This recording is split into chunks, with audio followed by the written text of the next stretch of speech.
Hello बच्चों, let's see this question. The question says the set of value of a for which the inequality x square plus ax plus a square plus 6a less than 0 is satisfied for all x belongs to open interval 1 to 2 lies in the interval.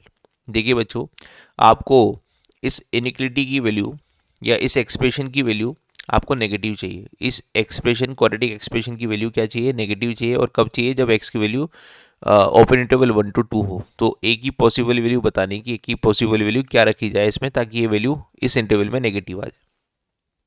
तो उसके लिए देखिए structure बनाते हैं, graph बनाते हैं। यहाँ पर मुझे एक्स स्क्वायर का मल्टीपल पॉजिटिव दे रखा है, इसका मतलब ये ग्राफ केवल अपवर्ड फेसिंग बनेगा।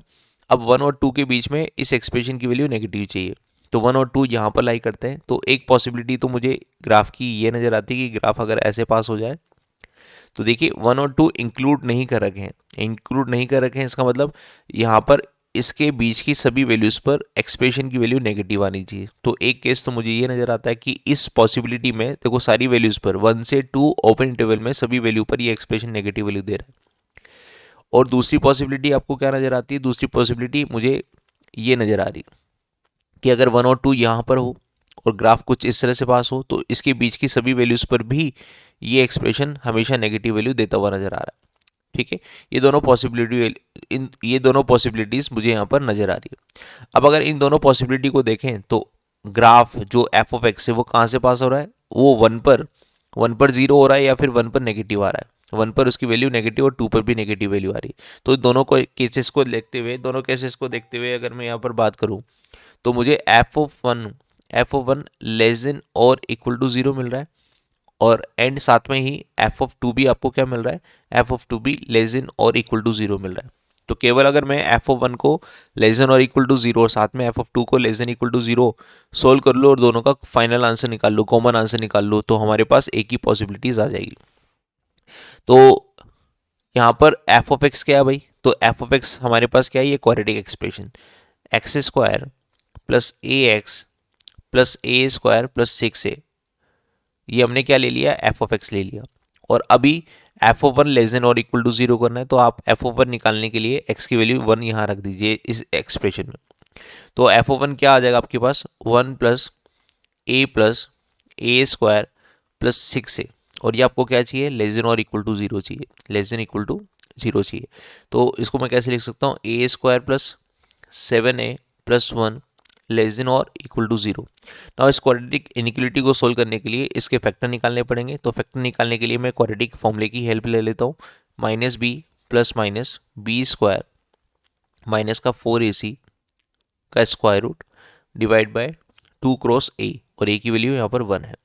तो ए की जो पॉसिबल वैल्यूज आई वो आई -7 प्लस माइनस √45 और डिवाइड बाय 2। जिसको और सिंप्लीफाई करेंगे हम तो रिजल्ट आएंगे -7 प्लस माइनस √45 को लिख सकता हूँ 9 क्रॉस 5 दैट इज 3√5 और डिवाइड बाय 2। ठीक है, अब इस इनिक्वालिटी के मुझे अगर रिजल्ट निकालने हैं तो इस क्वाड्रेटिक की जगह इसके फैक्टर लिख देता हूँ। कैसे? ए -7 माइनस 3√5 डिवाइड बाई 2। एक फैक्टर तो ये मुझे नज़र आ रहा है, ठीक है। और एक फैक्टर हमारे पास क्या आ जाएगा? ए -7 प्लस 3√5 डिवाइड बाई 2। दूसरा फैक्टर मुझे ये नज़र आ रहा है, ये वाला। और यहाँ पर क्या चाहिए? लेस देन और इक्वल टू 0 इसका रिजल्ट चाहिए। अब देखिए, अगर मैं यहाँ पर अगर इस इनिक्वालिटी को सोल्व करना चाहूँ तो वेवी कर्व की हेल्प लूँगा।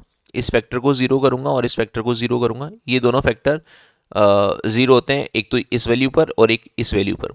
तो सबसे छोटी वैल्यू है -7 माइनस 3√5 डिवाइड बाई 2, और बड़ी वैल्यू है -7 plus 3√5 divide by 2। Increasing order में शो किया, वेवी कर्व की हेल्प से प्लस माइनस दिया, और यहाँ पर आपको आंसर चाहिए नेगेटिव, तो नेगेटिव आंसर यहाँ पर आपने हाईलाइट किया है इस तरह से। तो ए की जो पॉसिबल वैल्यूज़ है वो आ गई -7 माइनस 3√5 डिवाइड बाई 2 से लेकर -7 प्लस 3√5 डिवाइड बाई 2 तक। ये हमारे पास ए की पॉसिबल वैल्यू आ गई, और दोनों साइड क्लोज इंटरवल, क्योंकि यहाँ पर इक्वल टू का साइन भी दे रखा है। इसकी रफली अगर कैलकुलेशन कर लो यहाँ साथ के साथ तो थोड़ा सा हमारे लिए आसान हो जाएगा, क्योंकि हमें बाद में इसका इंटरसेक्शन भी लेना है। तो अगर मैं यहाँ पर इसको रफली कैलकुलेट करूँ तो -7 -3 और √5 को मैं ले लेता हूँ 2.2 या 2.3, जो भी हम ले लें यहाँ पर। तो 2.2 एक बार कंसिडर कर लेते हैं, ठीक है। तो 2.2 को अगर मैं 3 से मल्टीप्लाई करूंगा तो 6.6, और इसको अगर मैं 7 8 करूंगा माइनस का, तो ये हो जाएगा माइनस का 13.6 डिवाइड बाई 2, और यहाँ आ जाएगा मेरे पास -7, और 2.2 इसको लिया तो ये हो जाएगा मेरे पास प्लस 6.6 और डिवाइड बाई 2। ठीक है, ये रफली कैलकुलेशन है, ये हमारे लिए काम आएगी इंटरसेक्शन लेते टाइम। इसको और थोड़ा सा सोल्व किया जाए, 2 से डिवाइड किया जाए तो माइनस का 6.8 से लेकर हमारे पास यहाँ आएगा 0.4 माइनस का, और माइनस का 0.4 डिवाइड बाई 2 तो माइनस का 0.2, ये हमारे पास वैल्यूज़ आ जाएगी भाई। ये रफली कैलकुलेशन है, ये केवल आंसर निकालने के लिए हम ऐसा कर रहे हैं। नाउ सेकंड इनिक्वलिटी हमें सोल्व करनी है f of 2 less than equal to 0। तो f of 2 less than equal to 0 ये हमने यहाँ पर सोल्व करना है। तो उसके लिए भी इस एक्सप्रेशन में 2 वैल्यू रख देते हैं, तो क्या आ जाएगा हमारे पास 4 plus 2a plus a square plus 6a less than और इक्वल टू 0। नाउ इसको सोल्व करेंगे तो a square plus 8a plus 4 less than equal to 0, ये इनिक्वलिटी आपको सोल्व करनी है। ठीक है, तो a square plus 8a plus 4, इस इनिक्वलिटी को सोल्व करने के लिए फिर से क्वाड्रेटिक फॉर्मूला लगा लेते हैं।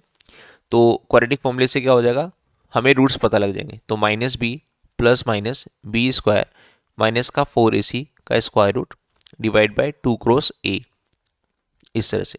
नाउ ए की पॉसिबल वैल्यू क्या है, -8 प्लस माइनस इन दोनों का डिफरेंस √48, ये बन जाएगा √48 डिवाइड बाई 2, और इसको और सिंप्लीफाई करेंगे तो -8, और अगर मैं इसके फैक्टर करूँ तो 16 क्रॉस 3 मतलब 4√3 इसको लिख सकता हूँ डिवाइड बाई 2। 2 से डिवाइड कर देंगे तो ए की पॉसिबल वैल्यूज आ जाएंगी -4 प्लस माइनस 2√3। इसका मतलब उस इनिक्वलिटी के फैक्टर क्या हो गए, ए माइनस उस क्वाड्रेटिक एक्सप्रेशन के फैक्टर क्या हो गए, ए माइनस -4 माइनस 2√3, एक तो फैक्टर ये हो गया। ठीक है, और दूसरा फैक्टर हो गया ए माइनस -4 प्लस 2√3, ये दूसरा फैक्टर हो गया। और उस इनिक्वलिटी का जो रिजल्ट आपको चाहिए वो कि चाहिए लेस देन और इक्वल टू 0, तो वेवी कर्व की हेल्प लेंगे अगेन। छोटा नंबर हमें इस फैक्टर को 0 करने से मिलेगा, तो -4 माइनस 2√3, और बड़ा नंबर -4 प्लस 2√3 मिलेगा। इंक्रीजिंग ऑर्डर में शो किया, प्लस माइनस प्लस शो किया, और आपको यहाँ पर भी नेगेटिव वैल्यू चाहिए तो आपने यहाँ पर ये रिजल्ट को हाईलाइट कर दिया। तो ए की अगेन पॉसिबल वैल्यू आई -4 माइनस 2√3 से लेकर -4 प्लस 2√3, ये हमारे पास पॉसिबल वैल्यूज आएगी, और दोनों तरफ क्लोज इंटरवल, क्योंकि यहाँ पर इक्वल टू का साइन भी दे रखा है। इसको भी रफली कैलकुलेट कर लेते हैं। तो √3 1.7 होता है, 1.7 को 2 से मल्टीप्लाई करूंगा तो 3.4 आ जाएगा, 3.4 और -4 तो माइनस का 7.4, एक वैल्यू तो ये आ गई हमारे पास। और इधर ये हमारे पास कितना आया था 1.7, 3.4 को अगर मैं इसमें -4 में ऐड करूंगा तो हमारे पास 0.6 आ जाएगा, माइनस का 0.6 आ जाएगा, ये वैल्यूज़। तो अभी सेकंड इनिक्वलिटी जो हमारे पास, सेकंड इनिक्वलिटी का जो रिजल्ट आ रहा है ये वाला, और फर्स्ट इनिक्वलिटी का जो रिजल्ट आ रहा है, फर्स्ट इनिक्वलिटी का जो रिजल्ट आ रहा है ये वाला, इन दोनों का हम क्या करेंगे, इन दोनों का इंटरसेक्शन लेंगे। तो इंटरसेक्शन ले लेते हैं, तो इस वाले आंसर को पीछे लिख देता हूँ -6.8 से 0.2, -6.8 से 0.2 यहाँ पर। तो माइनस, मैं ये रफली कैलकुलेशन कर रहा हूँ अगेन, तो ये माइनस का 7.4 है। ठीक है, और ये हमारे पास क्या है माइनस का 0.6, और उधर कितना आया था माइनस का 6.8, तो माइनस का 6.8 इससे तो बड़ा होता है, और माइनस का 0.2 वो इससे बड़ा होता है। तो एक आंसर तो मेरा यहाँ से लेकर यहाँ तक आ रहा है, और एक आंसर मेरा यहाँ से लेकर यहाँ तक आ रहा है। ठीक है, तो हमारा जो फाइनल आंसर होगा इंटरसेक्शन लेते टाइम ये आंसर होगा। तो ठीक है, ये मेरा फाइनल आंसर होगा, ये वाला यहाँ से लेकर यहाँ तक। तो ए की पॉसिबल वैल्यूज़ क्या होगी, ए की पॉसिबल वैल्यू देखो, माइनस का 6.8 किसकी वजह से आया था, वो मैंने रफली कैलकुलेशन करके किसकी वजह से निकाला था, इस नंबर की वजह से, यहाँ पर इसकी वजह से। इसको कैलकुलेट करने पर हमारे पास आया था माइनस का 6.8, तो इसको मैं वापस रिप्लेस कर देता हूँ और यहाँ पर लिख देता हूँ इसकी वैल्यू, एग्जैक्ट वैल्यू लिख देता हूँ। तो ए की possible value I -7 minus 3√5 divide by 2 से लेकर, और ये माइनस का 0.6 किसकी वजह से आया है, माइनस का 0.6 इसकी वजह से आया है। ठीक है, तो इसको यहाँ लिख देता हूँ -4 प्लस 2√3। ठीक है, क्लोज इंटरवल। तो ए की जो पॉसिबल वैल्यूज़ हैं वो ये है। इस इनपॉसिबल वैल्यूज़ के लिए ये जो हमारा एक्सप्रेशन है, ये हमारा expression x belongs to 1 to 2 के लिए हमेशा नेगेटिव वैल्यू देगा। तो उसका आंसर हम देख लेते हैं, यहाँ पर मैच कर लेते हैं हमारे ऑप्शन को। First option, second option, third option में अगर देखा जाए तो ए की वैल्यूज यहाँ पर कोई भी मैच नहीं कर रही है, इसलिए इस क्वेश्चन का जो फाइनल आंसर होगा वो हो जाएगा D, none of this. Hope you understand this, best of luck.